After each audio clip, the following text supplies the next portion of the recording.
fight that I think we both will love and care about. Julio Cesar Martinez, the guy that had a no contest with Charlie Edwards, and Charlie Edwards, vacated the title and moved up and doesn't want to fight anymore, be that as it may, is now fighting Cristofer Rosales for that vacant belt. Gary, as another big fan of the low weight classes, thoughts on this matchup, Martinez versus Rosales? I love the matchup, and I'm guessing most people are going to lean towards Martinez. I think Rosales is really good. He is. I'm still going to go with Rosales. I think he's not going to win. Look, I'm telling you, man, Martinez is the fucking truth. What he did to Andrew Selby, what he did to Charlie Edwards, and they robbed him from. Look, I'm sorry. Like, this guy is something else. Like, you know me as well. I'm a huge Tanaka fan in the weight class, right? Tanaka, I think, is arguably pound for pound. But holy shit, Martinez might be the best guy in the weight class.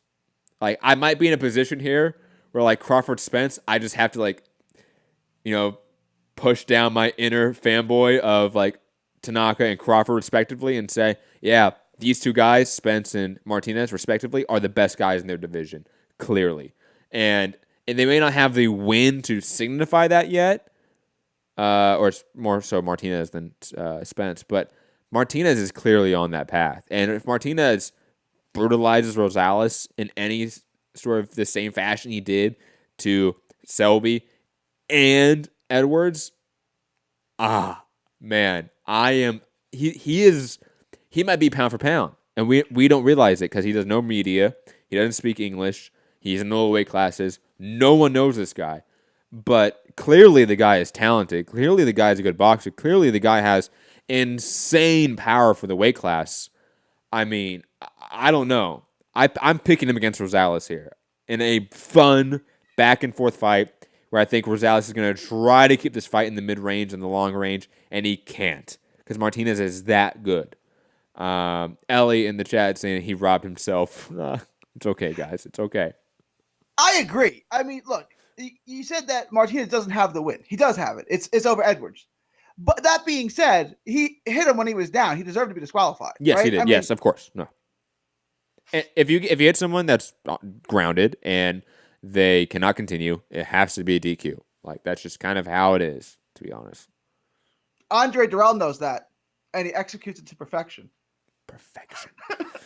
But yeah, I love this fight. It's also going to be it's tentatively scheduled for December 13th.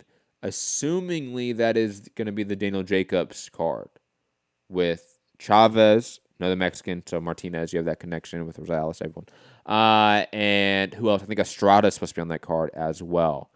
So it seems like they're packing that card with a lot of Mexican talent, which I'm in favor of. The only thing is, why is that fight in New York? If you're packing it with Mexican talent, makes no sense to me. But hey, Daniel Jacobs is on the card, so we got to put it in New York. Whatever. Any other thoughts on Martinez versus Rosales, December 13th? Probably on the DAZN Jacobs Chavez Jr. card. So it's going to be in the Garden. Yes. Okay? Don't you think Jacobs is big enough now where you could sell him in LA or another market? Sell him to what degree? Like, I think you could probably sell 10,000. Okay. The Forum. If they did the Forum in LA, not Staples Center, the Forum, I think it would do amazing. Especially with the Mexican talent that's on the card. That's what I'm saying. It's going to sell out instantly. It will. Or maybe not instantly, but it's definitely going to be a sellout crowd. When you have Estrada, Martinez, Rosales, and Chavez Jr. on the card, and you have Chavez Jr. on the card. Like, why not make it LA and tap into the Mexican fan base? Because, like, for those that don't know the U.S. market, and like we're talking about DAZN here, so maybe that's the issue here, right? Like, DAZN's not of that mindset that, hey, this Latin demographic in New York is very different than the Latin demographic in the Southwest U.S. It just is, and there's not a ton of crossover as some might really hope. Like Puerto Rican fans aren't really out there rooting for Mexican fighters. I think, like, some of these people in DAZN think they do or they will. Because Chavez in New York makes no sense. You got to put him in Vegas or LA. And again, you have Estrada, who has done great numbers in LA in terms of just gate revenue.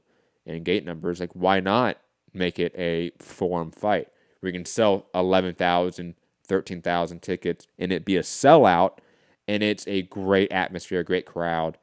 It makes no sense to me. I don't get it.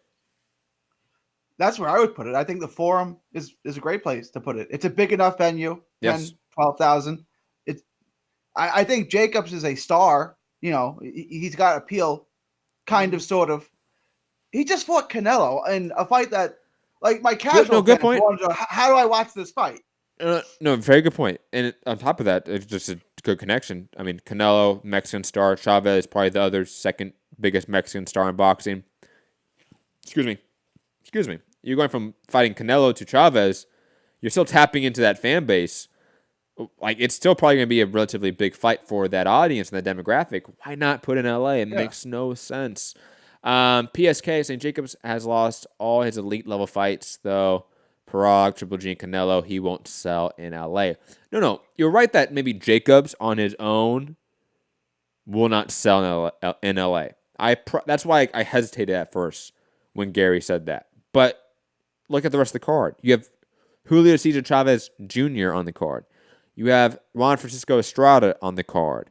You have Julio Cesar Martinez on the card. Cristofer Rosales on the card. Like, you have enough Mexican talent and Hispanic talent to sell out completely and that not be an issue. And PSK St. Ruiz is the second biggest Mexican star at the moment. Not until he does pay-per-view, to be quite honest. And he does Chavez numbers on pay-per-view. Like, that's just, sorry. Like, it's arguable now, but it's not there yet. I think Ruiz is probably a clear number 3 star of, like, Mexican boxers. Which sounds weird because Ruiz is the heavyweight champion of the world. There's Canelo, who's Canelo. Then there's the heavyweight champion of the world. And then there's Julio Cesar Chavez Jr., who's no good. It's like, how did he get in between those two guys? Yo, because of his dad, man.